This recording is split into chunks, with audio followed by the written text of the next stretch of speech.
Everyone, so I want to share with you this quick interview that I did with Simon from RedWeston Bushcraft. Really nice guy. Big thanks to Simon for taking part in this interview. I'll make sure to leave loads of links to his content. Make sure to check him out. You can find all that stuff in the description down below. Now, the connection wasn't that great at times, but I've managed to edit around a few little bits. There are loads of gems of information. Make sure to check it out. If you go into the description, you'll find a few segments of where to cut to if you wish, or you can check out the whole video. But thank you so much for watching and enjoy.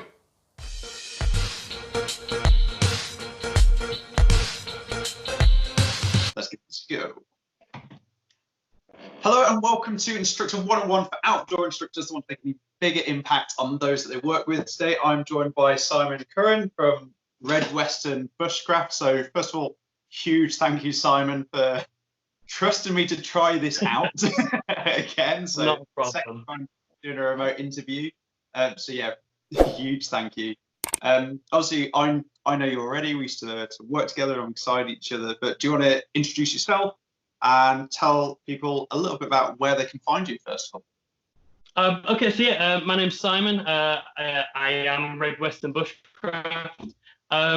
Started life a long time ago as a teacher, and then realised that I was just the kids being stuck in a classroom. So when the kids played, I played out, and then we made a career of it. I went into outdoor work, into paddling and climbing. Had no idea what time you could make that into a business, but 10, 15 years later, here we are. So yeah, if you do find anything I'm talking about interesting, come check me out. YouTube's best place, RedWeston Bushcraft.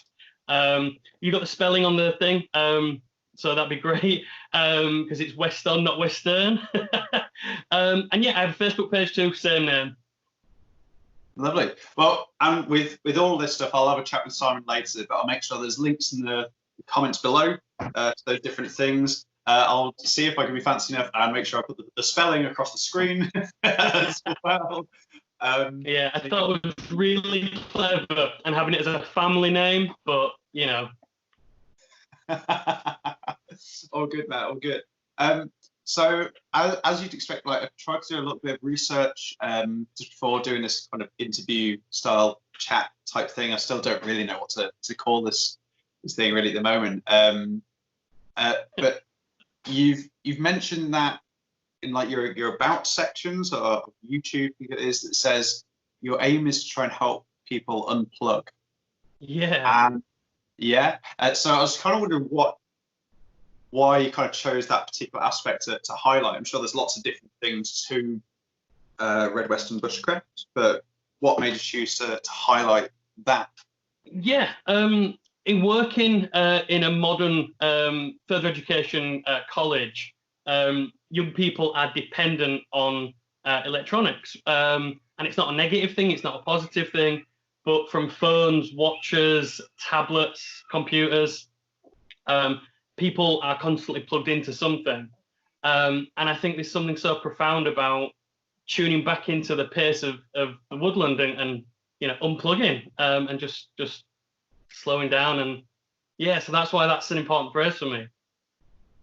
I love it. You know what I really like about what you just said there was the fact that you didn't necessarily believe that electronics were bad. No, not at all. I mean, what platform are we using right now? It's such a vital part of our daily lives. I completely get it. I completely get that. So like, oh man, yeah. I think it's so easy to like point the blame and the finger at technology for just so many different things, whether it's relevant or not. So yeah, I really like that. Yeah, I mean, they're tools to be used like a map is a tool to be used, like a sextant was a tool to be used. You know, we build these technologies to make our life more efficient. And you know, tablets, iPhones, smartphones, that's just the villain of the day, you know. At some point, these will be good old technologies, you know. The good old wireless fidelity. Absolutely. You know, back in my day, I used to press things with my butt. So yeah, so so like, how did you get into the bushcraft thing? Because that's what you see. One of the things I know you for on social media. So yeah, how did you end up getting into the whole bushcraft thing? We've got a long story and a short story. Which would you? Oh, so cool, so cool. Give me the short story, and I'm sure I'll probably throw some questions at you afterwards. So yeah. Okay, so I'm at university. I'm in the middle of a fine art and contemporary media degree. I'm an arrogant artist. I'm drinking white wine. I'm smoking Marlboro Reds. I'm just not a nice person. And I'm watching. I was watching The Long Way Around, the Ewan McGregor documentary. And I was like, one day I'd love to do it. And then I was watching, I think it was the Olympics or something. There was a slalom event on, the canoeing slalom. And I was like, oh, when I'm older, I'd love to do that. And my girlfriend at the time was like, dude, you're 25. Like, you're old enough to do that. So that was it. I dropped to the art stuff. I went to join a climbing club. I joined a canoeing club. And I went and started learning archery and just did all the things that when I was a kid went, oh, that'd be cool to do.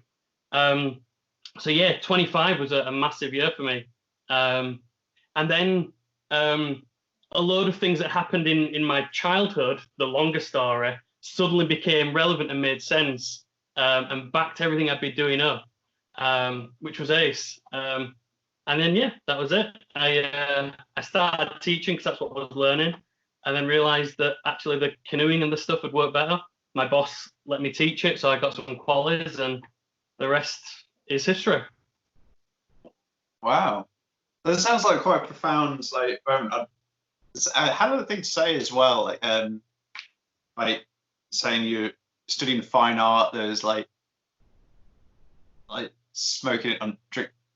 To be honest, that's where I've been. Like, like maybe not smoking. Like, you know, I think that was definitely a stage that I went through in my life. Yeah, really into that sort of thing. That's something which I'm past now myself. But yeah, like you clearly you were inspired by these different things that you'd seen, and thought at some point, like, I wish I could do that, but you felt there was like an obstacle or something there. Yeah, it's something you see other people do. It's one of those things that they're on TV. You know, you sat at home watching Les Hiddings, the Bush Tucker Man, or Ray Mears, and thinking they're cool. You know, enjoying an Attenborough documentary, going, that'd be amazing to be in that environment. And it never felt like it was an attainable thing. It's not something in school. They don't go, oh, you'd like to be a plumber, an electrician, an outdoor instructor. Do you know what I mean? It's just not on that radar. So, you know, you don't know that that's a career you can pursue. Mate, you're so right. Like, for so many people, the career advisor chat. I'm like, do you remember what your career advisor said to you? I can, like, so there's like I wanted to join the RAF. That's what I wanted to do. And the reason for that was because I wanted to have this adventurous lifestyle. That's kind of what it came down to. I wanted to do something military, have an adventurous lifestyle. And then, yeah, loads of things came of it. I realised that there was other things that I could do without being shot at or shooting other people. And, you know, like, which I was just like, but I can still have an active lifestyle. That was kind of the conclusion. So I remember, I felt like, because I'd done a fair bit of research at the time, I felt like it was me talking at the career advisor about the RAF. And they were just like, yeah, that sounds like a thing. Cool. Yeah, I don't think they're as well read upon on that one myself. No. As a person, which is fair enough. There's a lot of stuff out there. But yeah, outdoor instruction wasn't even on the radar. I don't think anyone had, that I knew out of my friend group, had even considered that as an option at the time. No, my careers advisor suggested for me to become a florist. The reason being, you're quite creative and you like being outside. Which, kind of makes sense, but, coming from like being outside and like being arty, I'd have never picked florist. I don't particularly like flowers. Yeah, like I can see how they came to that conclusion. Like, absolutely. I guess, but it's not the only way to be creative outside, is it? But No. food for fair enough. Like, I'd say I probably wouldn't have come to that conclusion myself, but yeah, I get it. Yeah. You can see the very clinical thought process of you're good at art and you like playing outside, you like being in the outdoors. That contains them both, but it's certainly not an intuitive response, is it? Yeah, absolutely. Yeah, fair enough. So, what made you decide to hone in on like the bushcraft side of things then? Because you mentioned canoeing, you mentioned archery, you mentioned climbing, but what specifically leapt out about the bushcraft side of things? I don't know. I think was it Les Stroud said anybody can rough it, a true outdoorsman. And it was at that 25, I'd never been camping in a tent before. I'd done camper vans and things like that, but so girlfriend at the time was like, right, let's go camping. So we went for the first time, and we were in Cornwall, and we'd set up a tent and an awning, had a little campfire in front, and this dude walks past, and your typical sort of Cornish camper, flip-flops, cargo shorts, old surf t-shirt, bleached out hair, glasses around like a necklace, sort of silver ball chain thing. I looked at that camera and was like, "It's not your first time." I'm like, "It's my first time. I've never done this before." And just a recognition that somebody saw my first ever setup, clearly well established, he knows what he's doing. I was like, well, let's make this a little bit harder then. So started going more wild camping, taking away some of the luxuries. And then again, following the Les Hiddings, the Les Strouds, the Ray Mears. This was before someone like Bear Grylls was even on TV. It was just not a thing. And yeah, I just found that comfortable of being less comfortable. And the more I did the bushcraft and the more I looked into it, it never became difficult or scary or a challenge. It just seemed to get more and more comfortable and finding that sweet spot. So that's how I did it. And again, going back to this childhood that I've alluded to, a lot of that started making green stuff that my granddad showed me, and and that was cool. That's really cool, and great to be able to try and find that connection and understanding with all that. So I've mentioned this longer story a few times. I think it's only fair to the audience that I just briefly fill them in. When I was a child, my parents would drop me for my grandparents. My grandparents were my childminders through primary school, so I get dropped off before breakfast. When I was younger, after tea, so pajamas and ready for bed. My granddad served during the Second World War and had an allotment. So me and him were best buddies. Me, him, and the dog would go down to the allotment and grow our veg and plant our things and mess around with tools. In fact, one of my fondest memories of him was he dropped me in a wooden crate and give me a saw and said, "Get out." So I'm just there as an 8-year-old boy sawing a hole in this box to climb out of. And that was my childhood. Building dens and ropes with my granddad, watchful eyes from the allotment. And then all that sort of drifted away when I started pursuing this artist career, this creative line of work. And then finding the outdoor instructor and going, the stuff my granddad taught me, that's all relevant. That's what I enjoy doing. and his name was Albert Weston, hence RedWeston Bushcraft. Nice. I'd say I did wonder where the Western came into it. Did wonder. Yeah. No, that's really cool. It's really cool.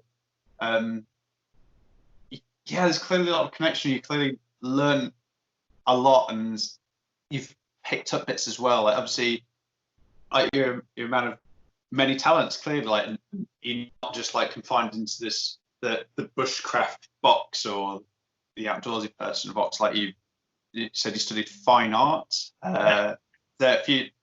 Is there some of the background in media stuff? Because I know like you've done. So one of your recent videos was about how to improve film editing, that sort of stuff. Like you've helped me out as well with that as well. So like kudos to you for your patience, help and understanding with helping me out with that. But like where have you kind of picked up that from anyway? Well,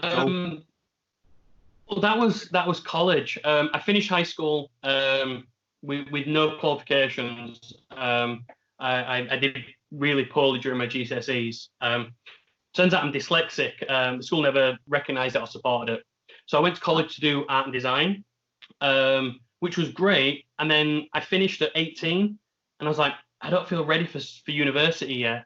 So I went to do another art course, and media studies popped up as an option. So I took it to do animation and illustration to back up my art. And I wanted to be a cartoonist. That was where I wanted to go. And then suddenly finding film studies as part of the media and radio production. And that just took on a whole life of its own. So then at uni, that's why I took fine art and contemporary media rather than just a straight fine art.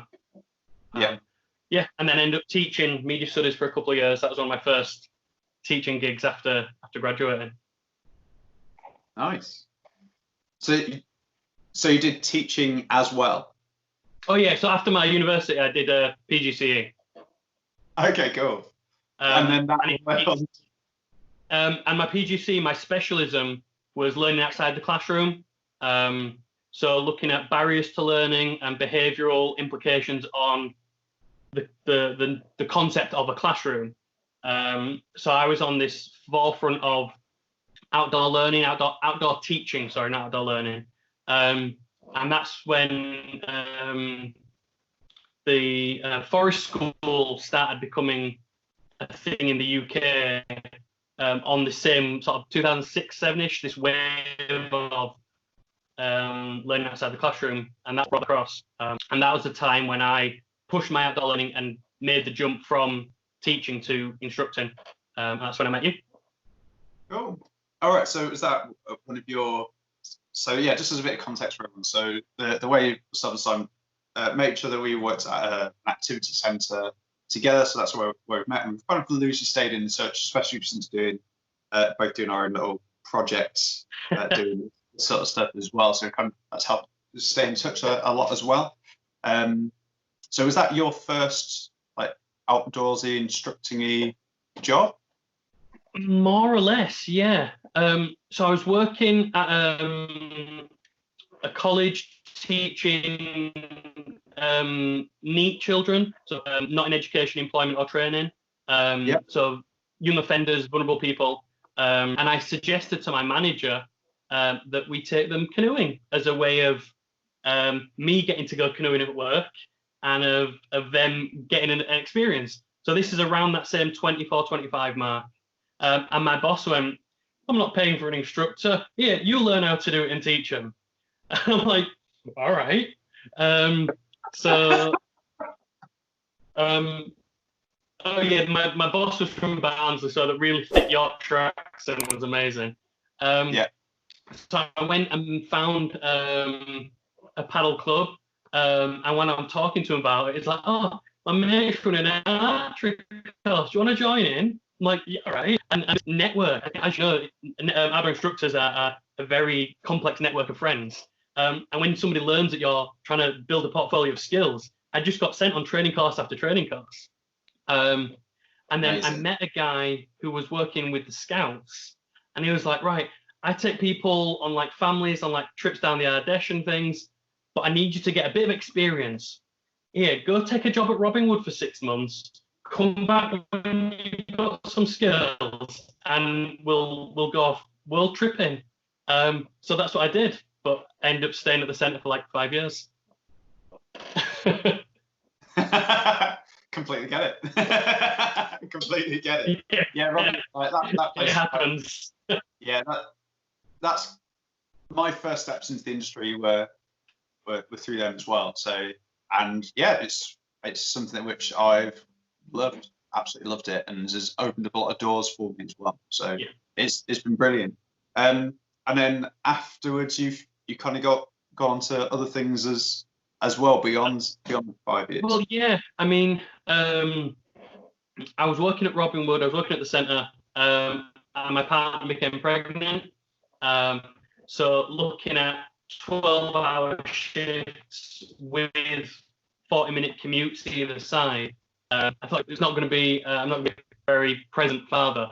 So I looked for a job that had more suited hours to it. I mean, the reality of it was, my current partner, my fiancée Emma, she had a daughter, and I moved in with them, and it took her 3 months to realise that I lived there. Yeah. Because I was leaving for work before she was awake. I was coming after she was asleep. My days off weren't necessarily the weekend. So she was either at her dad's or thought I was visiting.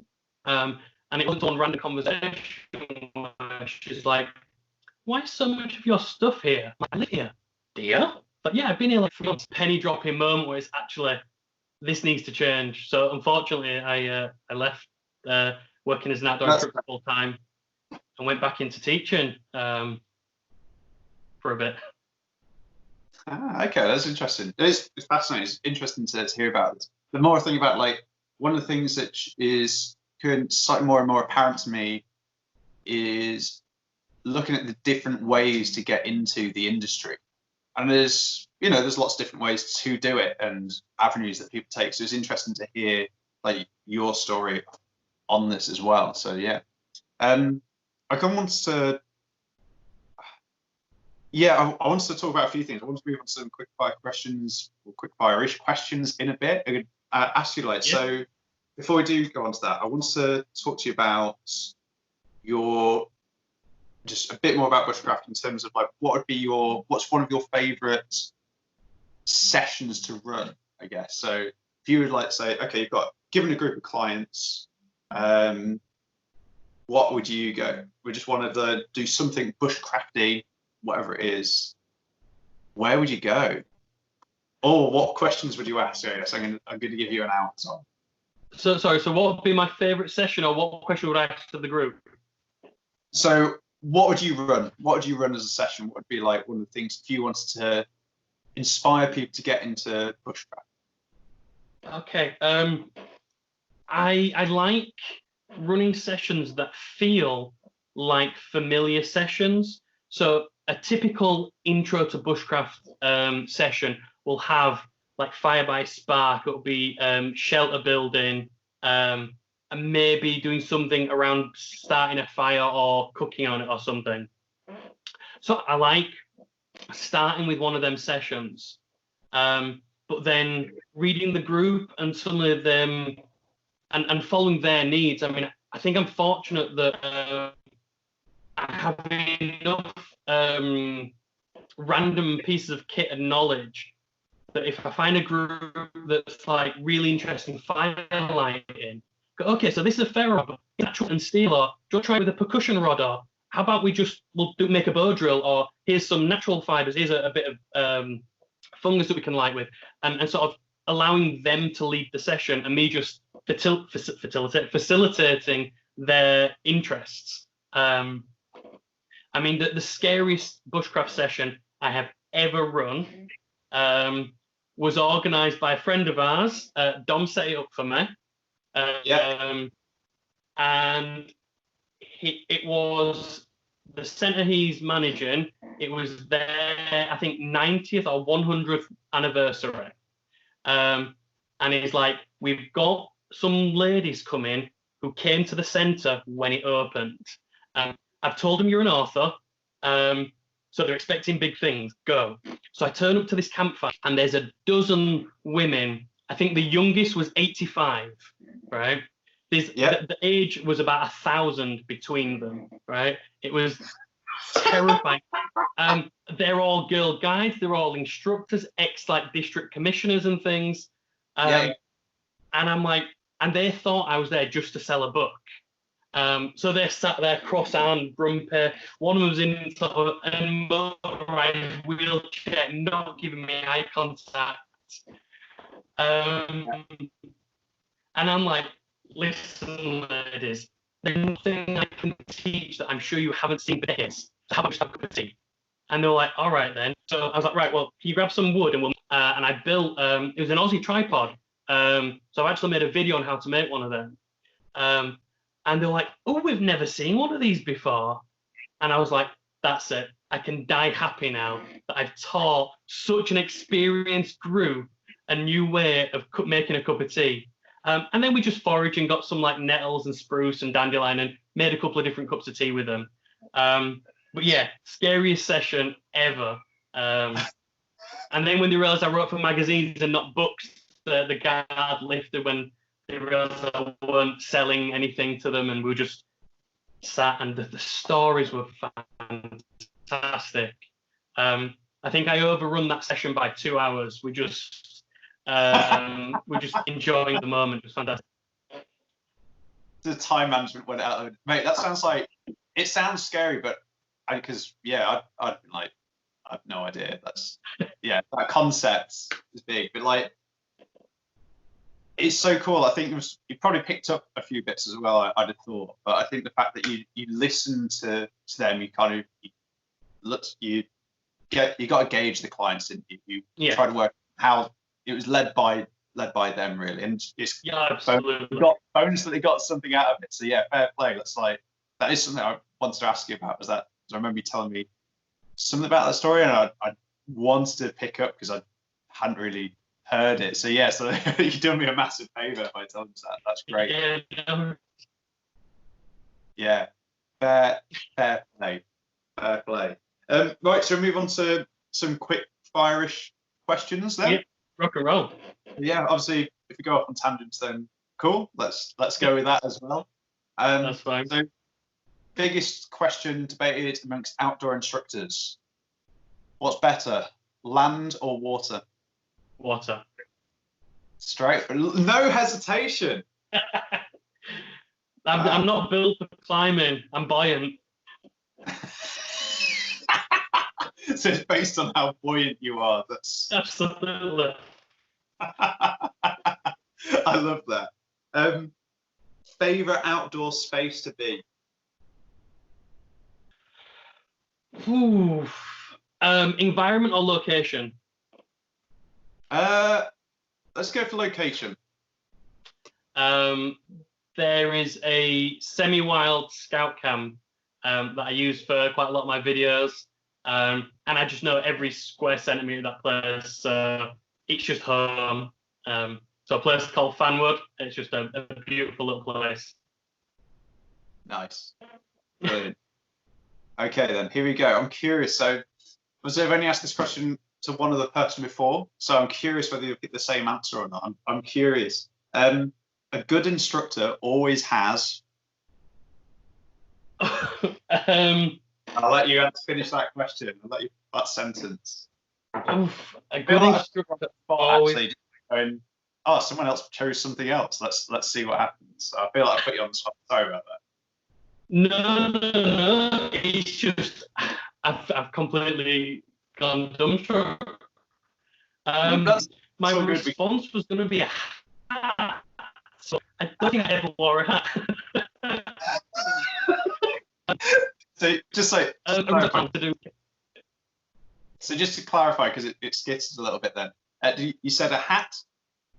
Yeah, when you said an instructor always has, my brain went a hat. Okay. But I don't wear hats, so that's kind of don't know what that says about me. I'm sure like the psychologists out there will read into that a lot. They would take lots of notes. Right.